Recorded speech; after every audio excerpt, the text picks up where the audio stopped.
Hey guys, welcome back to the second installment of my winter rebuild on the Onevia. What I'm going to start doing tonight is I'm going to start taking apart the front suspension. I had two front impacts during the year, which where they hit the actual wheel, broke some of the suspension in here, and I went back and hit the wheel well here. What I've found is that the D-Max steering kit that I'm using, when it comes initially, it's bolt-in jobbed. All the rose joints and everything are set, ready to bolt in, no problem, very, very simple. But after the incidents, I found that I had to make adjustments to some of the rose joints to make it fit. So I know that something is bent, something is tweaked. I suspect it's probably the subframe. So I'm just going to pull everything apart, pull out the subframe and have a look at it.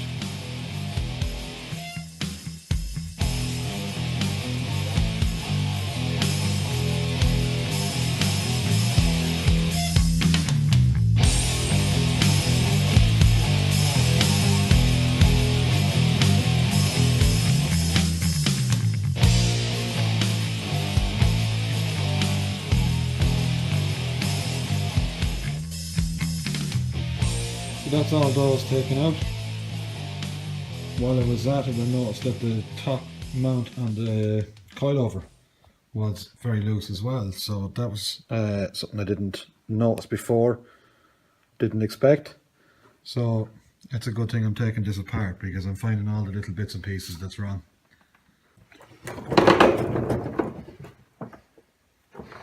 So next up to come out is the steering rack. I'm going to disconnect it. I have some of the pipes at the system drained down already. Going to disconnect it off the subframe, disconnect it off the column, take that out, check and see. I think the subframe or the rack may be bent. We'll check it out. We'll see what the story is with that. It's quite tight at the moment. Once I have the pipes, I have some pipes to measure up for the power steering system. Once I've that done, then I can whip out the dummy engine and then take out the subframe and check that out. I have another subframe to check it against. So we'll get on with this.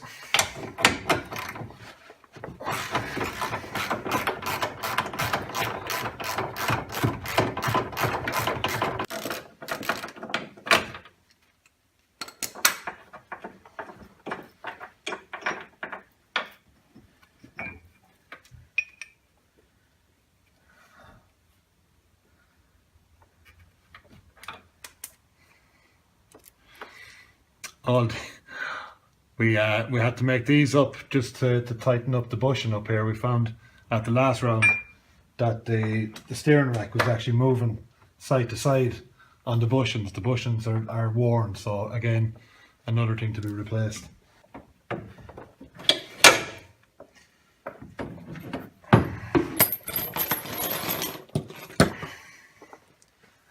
So that's the rack out. As I said, I don't want to remove the subframe until the dummy engine is gone, but I can already see on the subframe that just there is bent over quite a bit. So I'd imagine I'll definitely be changing that subframe as well.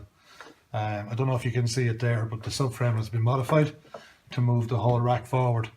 Reason for that is when you go for, you know, a lot more lock, the tendency is that these tie rods can bind up basically. They actually move inside the hub. So we move the rack forward to prevent that. So if I am changing the subframe, I'll have to replicate that in the new subframe. So as you can see, the dummy block has been removed. I've been working on the power steering system as well as working on the suspension. I'll be showing you that in a future video. But for now, I'm going to start taking out the subframe. I'm going to take out the anti-roll bar and I'm going to take out the tension rod brackets. So I just want to check them all out, line them up and make sure everything is straight and replace what needs to be replaced. So I'm going to get on with this here now.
So I've got the two subframes out on the bench here now. This is obviously the one that came out of the car. Big difference there at the moment. You can see that this is much wider there than this one.